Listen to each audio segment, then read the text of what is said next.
Voilà, bonjour à tous. Donc après avoir téléchargé l'application VolleySpy, qui, je vous rappelle, c'est une application qui ne fonctionne que sur Android. Vous pouvez malgré tout utiliser un ordinateur PC ou un ordinateur Macintosh en émulant un Android par exemple l'application BlueStack, qui est une application gratuite que l'on peut trouver sur Internet. Voilà, une fois que c'est ouvert, nous voyons que Volley Vlaanderen, ceci concerne nos collègues néerlandophones, et pour la fédération Volley Wallonie-Bruxelles, ceci nous concerne. Il suffirait que le cliquer soit sur celle-ci, soit sur celle-là, pour être dirigé sur les serveurs qui nous intéressent.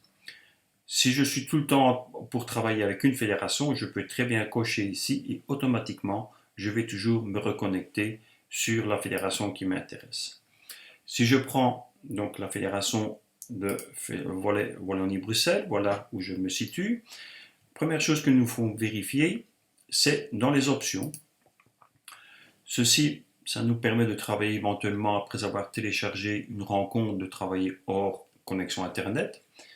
La fédération par défaut, voilà, je ne l'ai pas choisi pour l'instant, donc si je vais cliquer là-dessus, je peux soit prendre le serveur de Volley Belgium pour toutes les équipes de Ligue B, Première Nationale, etc., etc.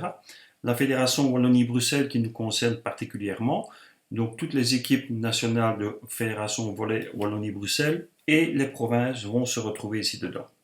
Donc je vais sélectionner celle-ci, vous voyez qu'il se met automatiquement. Cette partie-ci concerne le backup, c'est-à-dire la sauvegarde automatique pendant que ma rencontre se déroule. Tout se fait en automatique, donc je n'ai pas besoin de me tracasser, mais il faut que je valide l'endroit où je vais sauvegarder cette rencontre. Sur les tablettes, vous voyez qu'on peut mettre une petite carte SD. C'est intéressant parce que si jamais votre tablette tombe ou bien elle tombe en panne, il suffit de reprendre la petite carte et de redémarrer autre part. Vous pouvez très bien faire, en cas d'un ordinateur PC, faire une sauvegarde sur une clé USB. Donc je vais activer ma sauvegarde automatique et je peux donc la stopper comme j'en ai envie. Ceci, on ne bouge pas, c'est pour faire des essais lors d'une connexion avec d'autres systèmes. Voilà, je vais donc maintenant me dire au système, qu'est-ce que je dois faire? Qu'est-ce que je peux chercher? Je peux aller chercher des équipes, chercher des rencontres, je peux restaurer des rencontres, donc des matchs qui ont déjà été téléchargés dans ma tablette et les prendre au fur et à mesure de ma journée de compétition. Et je peux créer une rencontre, ça c'est principalement lorsque je vais faire un match d'entraînement contre d'autres personnes, etc., etc. On verra plus tard. Je vais donc me loguer. Et pour me loguer, j'ai reçu de la fédération un identifiant et un mot de passe. Ça va être personnel à chaque club. Donc forcément, c'est pour éviter que toutes les autres équipes puissent aller charger et modifier vos données. Voilà, OK. Donc je me reviens à mon tableau de départ. Je vais donc me connecter dans mon club et je vais aller chercher la série qui m'intéresse. C'est-à-dire que, voilà, NOB messieurs par exemple, c'est de la Ligue B messieurs. Ça peut être la première nationale, ça peut être la deuxième nationale, la P2, P3 ou les promotions. Donc voilà tout ce que ce club possède comme équipe à différents niveaux. Je vais prendre la promotion et puis après, je vais aller chercher la rencontre qui m'intéresse. Au fur et à mesure, vous allez voir pendant la saison toutes les rencontres que je dois donc disputer pour cette division-là. Je vais prendre ici pour l'instant en démonstration le numéro 2 parce que voilà, c'est un match qui va se dérouler le 22 septembre par exemple. Je le sais parce que cette club, c'est l'équipe de Guibertin et je sais que le secrétaire a déjà mis les deux équipes en ordre au niveau des données des joueurs. OK. Voilà, j'ai maintenant donc l'administration qui est apparue et je vais cliquer dessus. OK. L'administration, c'est donc quels sont les joueurs présents pour mes deux équipes. L'équipe visitée, l'équipe visiteur et l'arbitre. Tout est rouge pour l'instant. Je vais donc chercher les joueurs de Guibertin pour l'équipe A et voilà, le secrétaire ou le responsable d'équipe a bien encodé tous ces joueurs avec la photo. Donc le numéro de maillot, son nom, prénom et son numéro de licence. Si je prends tout le monde, je vais sélectionner tout le monde d'un coup, voilà, ok. Je constate qu'ici il me dit que j'ai 13 joueurs, j'ai pas de capitaine et je n'ai pas de libéraux. Alors je vais donc prendre un capitaine, ok, voilà, tout est prêt. Ah, je vais ok, et puis je me trompe et il me dit en fait, voilà, j'ai trop de joueurs. attention, est-ce que je vais modifier cela?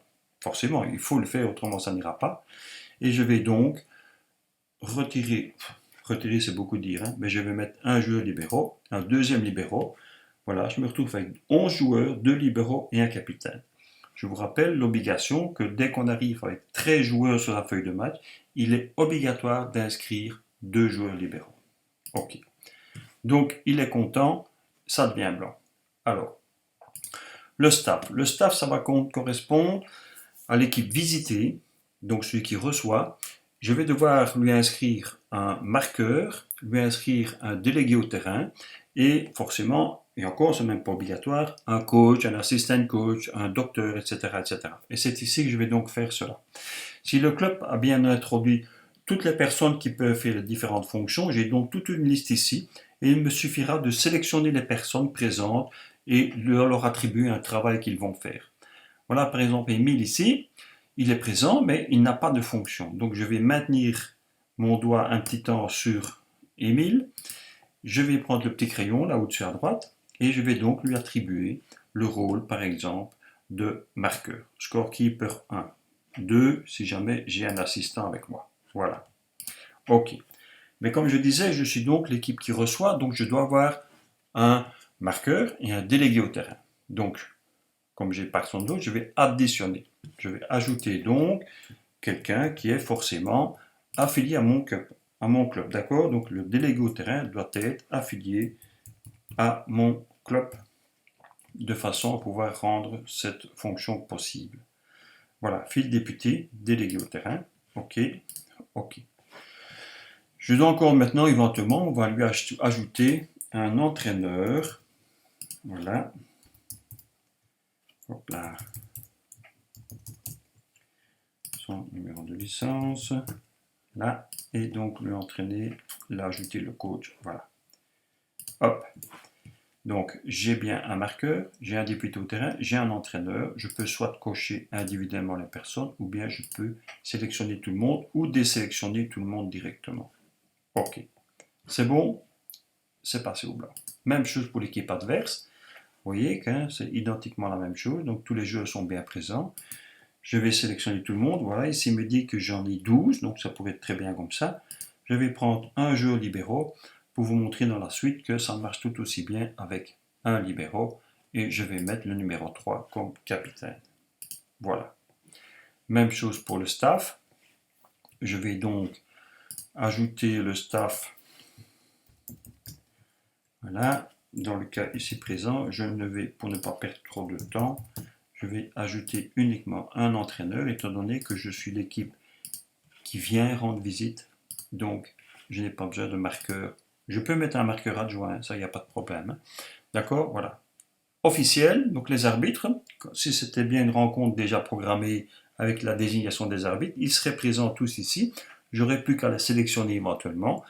Et dans le cas ici, comme c'est tout nouveau, comme c'est un test, je vais ajouter un collègue arbitre, bien sympathique. Voilà. Hop.